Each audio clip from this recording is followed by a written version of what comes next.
noticed being a trend here on, especially in the comment section, because our podcast reaches out, and surprisingly, we reach a lot of atheists, we reach a lot of agnostics, and generally those who don't really believe in the Christian God on our podcast. And so we get a lot of comments accordingly. And there's a commonality in those comments where people talk about how they would not worship a God who is genocidal, for one, who tends to just destroy whole nations of people, who tends to put his stamp of approval, this is their words, not mine, on things like slavery, on things like, the oppression of women. These are a lot of kind of the comments that I get. So, like, for example, God being genocidal, how do we approach that subject, guys? What's your thoughts on it? Because we know God has destroyed peoples before. And it was after their probation has closed. God always gives abundant probation. I mean, you could tell us right now in the world that we live in how long it's been going, and people are like, why hasn't God came yet? Why hasn't God came yet? Because his patience, he wants everyone to be saved. He gives us chance after chance after chance after chance until finally he sees that it's not working. But how does that fit in with the loving God who should be all inclusive? And this is the words that they're using: inclusivity. And why does he exclude homosexuals and LGBTQ from heaven as well? Well, if he's a loving God and he's all about law and order, and he's not a God of sin. Sin brought death. We can't have sin. And sin brings death. I mean, would it be fair to say that, so we're kind of call homosexuality a sin, which some people do not regard it as a sin. Some people regard that as a natural act. If you take two consenting adults, what's the problem? Basically, right? Well, two consenting adults have the freedom to do what they wish. We as Christians do honor their freedom of choice. Yes, everyone has freedom of choice. And this has been a bad mark on Christianity over time, that we have not honored people's freedom of choice always. We've used the government to press our picture of morality upon others. And I just want to apologize to the LGBTQ community for the bad behavior that Christians have had in the past, using government to press upon them our point of view. Now, I got to ask you these hard questions, Tom. Now, what about during the theocracy, of Israel? God had actually commanded that homosexuals be put to death. That's a good question, right? It's a bad sin. I mean, we're defacing and so we're Sabbath God's breakers. image. Sabbath breakers were also commanded to be put to death. Okay, now you're talking about a theocracy. Now, theocracy is a different correct. situation. But some have even, and we talked about this before about Christian nationalism. Some have even suggested that America become a theocracy. Yeah, and we don't want that here, because if you look at nations where you have official churches, go to England. The Church of England, the king or the queen is the head of the state and also the head of the church. Mm-hmm. Well, that's a nutty thing to do. Yeah. How well is the Church of England thriving? Churches are empty over there. Yeah. You want to go find a place that's full, go to the Islamic societies, go to the mosque. That's where you find, places that are full, and that's where things are happening. But Israel was a theocracy.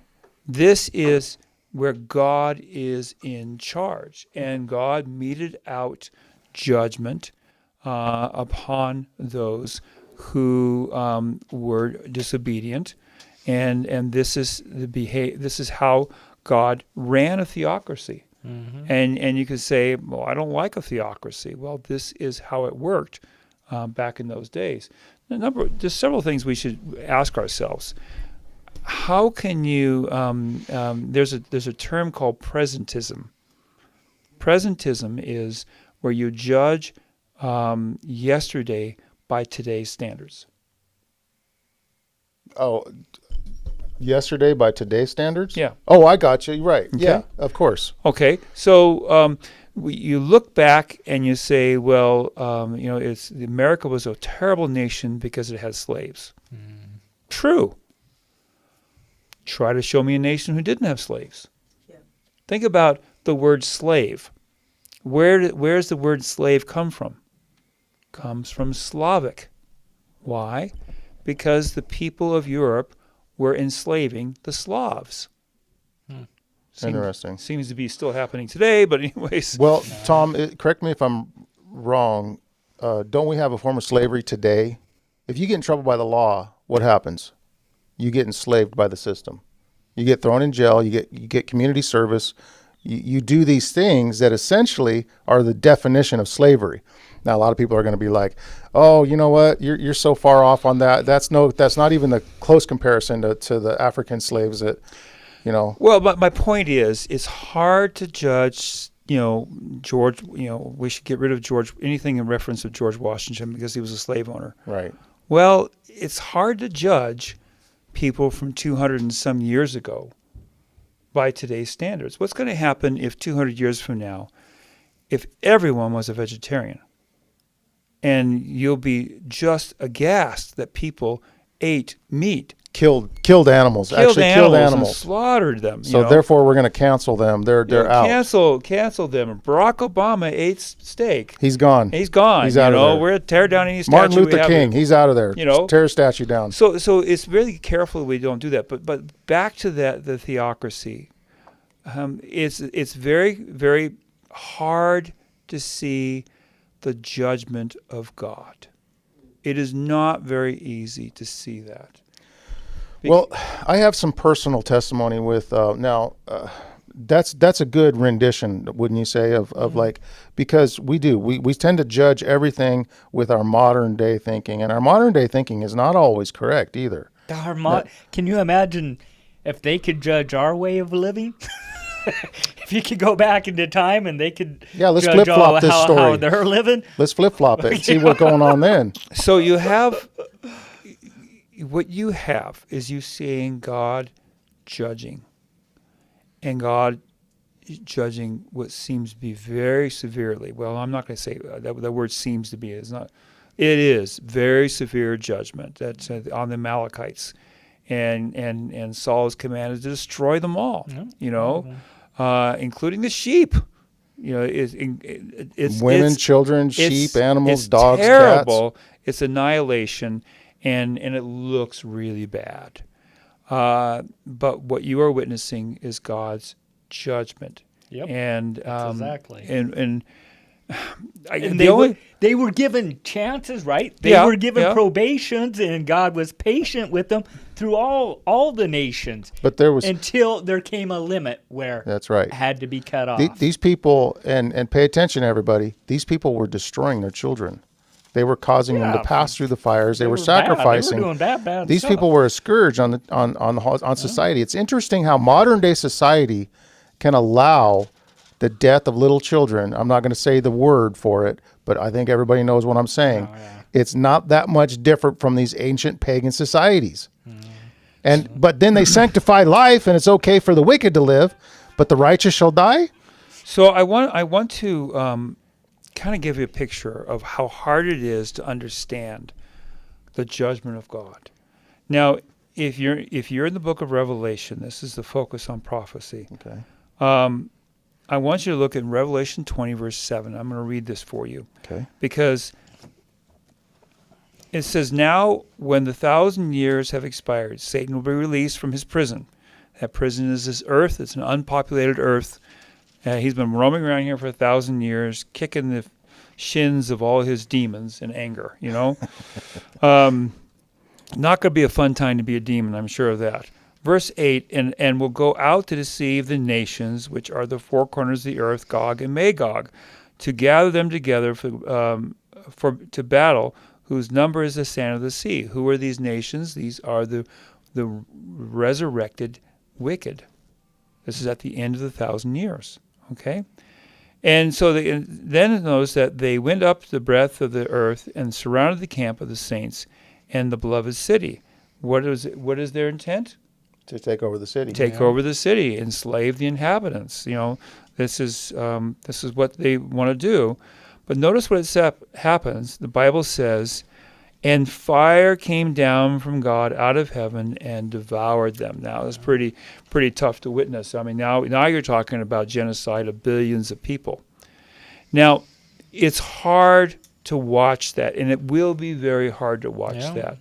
But what God has done ahead of time is he's given his people 1,000 years in heaven to get to know God, to look at the books, to understand. To process everything. We will never be able to fully understand the actions of God in the Old Testament until the 1,000 years that we have to study the books, to watch the videos or whatever there is. I think God will have something beyond VHS, and be able to understand each individual and why God has made that.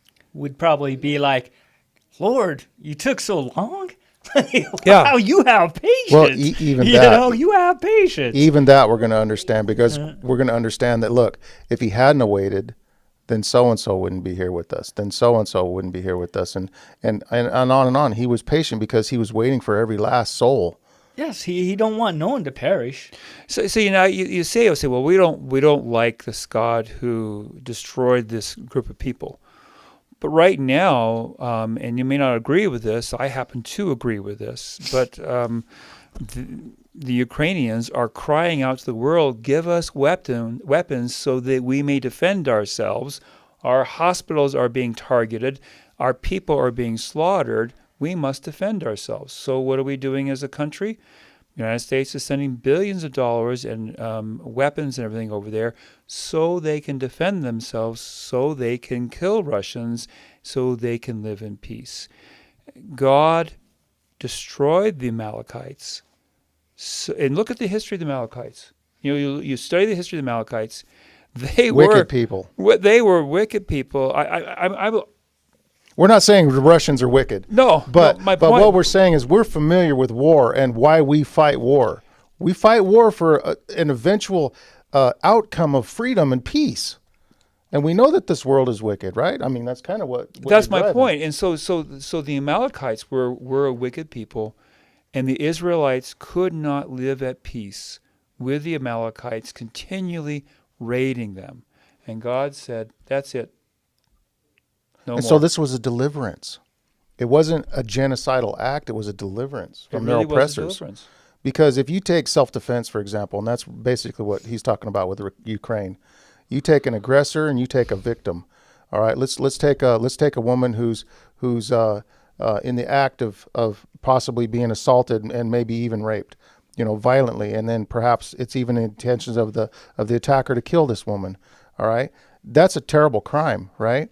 But would the death of that attacker necessarily bother us? If that woman was to defend herself and she was to, pull whatever out, right? Some kind of a device or something, and maybe in her actions slay this individual that's attacking her, would that be a victory? Would we see that as a victory, or would we see that as, oh, this evil woman just killed this poor man? No. So I can justify in my mind God going after the military age men of the Amalekites. Now you have to go beyond that. Oh yeah, The women, and children, Women animals and everything. children, and the cattle and everything. I can't today justify it with you. I can't. Yeah, because now the attacker has just gone to the family of the attacker and has just slayed everybody. Now you're mafia even the house land. cats. now you're El Chapo. I'm going after your kids. So now what do I do with this? All I can say is, there is a period of time, 1,000 years in heaven, where you were allowed to really understand this better. I don't understand it today, to be honest with you. Can we understand it better maybe in the context of like ancient kings? Because when ancient kings would conquer nations, it was very typical to destroy any and all of the leaders, to try and ingest whatever knowledge they had about warfare, about philosophy, whatever. Anything beneficial, they took upon themselves. Anything that would harm them and their future kingdom would be destroyed. Like any possibility that any kind of insurrection, anything that could rise up, because the men were all made to be eunuchs. What happened? Hey, you're done. I want to say something. Oh, I thought she pushed the off button. You're done. Boom. Go ahead, Lisa. So I noticed that a lot of the, warfare, they'll take the children and they'll infiltrate them into their own beliefs and their own world, right? So that they won't oppose them later on. Now you have the children in our schools right now that can say that they're a girl or a boy. And I just feel as though that's almost opening up another can. But Oh my, yeah. Well, But, we're kind of talking about all this. yeah. they're targeting our children to take them away from us. So Yeah. this is a military campaign by Satan to take over the world, and so by God liberating His people, maybe that can help us to understand what's going on here. Again, if you use Ukraine, what's Ukraine's goal? Ukraine's goal is to get Russian soldiers out of their established territory. But they're really honest. They say no. Our goal is beyond that. Our goal is the dissolution of the Russian Empire, because we know that they are going to come after us again. And that's really a good parallel to the way God looked at the Amalekites and said, you know what, you're not going to quit. You're not going to quit. The next generation is going to rise up and do the same thing again. You leave one child, and that child will remember his grandparents, and he's going to grow up, and he's going to create a whole new army, and seek revenge. Again, I can't justify God's action doing that. I cannot justify it, but I believe that that 1,000 years is going to help us to understand something I can't explain today. Yeah, and just one real quick thing on the homosexual thing, because I've got friends that are homosexual. I've got relatives that are homosexual, close relatives, and several of them. And what I noticed, especially my stepsister, she lived a tumultuous life. She lived a very and still is a tortured life, if you will, of a lot of pain and hardship. And to me, you remember how we were talking about earlier, how you can see like clearly other people's sins and their solutions. I mean, it's easy to see solutions and sins of other people. It's hard to see our own sins, But when looking at the homosexual lifestyle, I see a lot of agony and distress being brought upon people by their own actions. And perhaps God is saying, look, this is a destructive lifestyle that leads people down roads of unhappiness. Now, some people will disagree with me, and that's fine. You guys can put your comments in the in the comment section. I mean, we're not closing out outside arguments from what we're saying here. But what I am saying here is that these lifestyles are very destructive. You guys I don't know if you remember that homosexual, the reformed homosexual that was invited to Bozeman Church. And he spoke about his overcoming of the sin of homosexuality. And one of the things that he focused on was how much damage it caused in his life and how much hardship and sorrow, because many homosexual, and especially men, they don't just have one lifelong partner. I know there's a few exceptions to that rule, but they generally speaking have like dozens, if not hundreds of partners over their lifetime and they'll contract diseases and everything else, and not to mention just the hardships of life in general. It's kind of hard to quantify it, but he certainly did in no uncertain terms. So this is 5.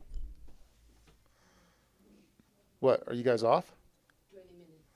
Oh, we're at 20 minutes. Okay, so yeah, we'll let Tom wrap this up, and then that's a long time. You're looking at 5% of our population, and that is a massive number.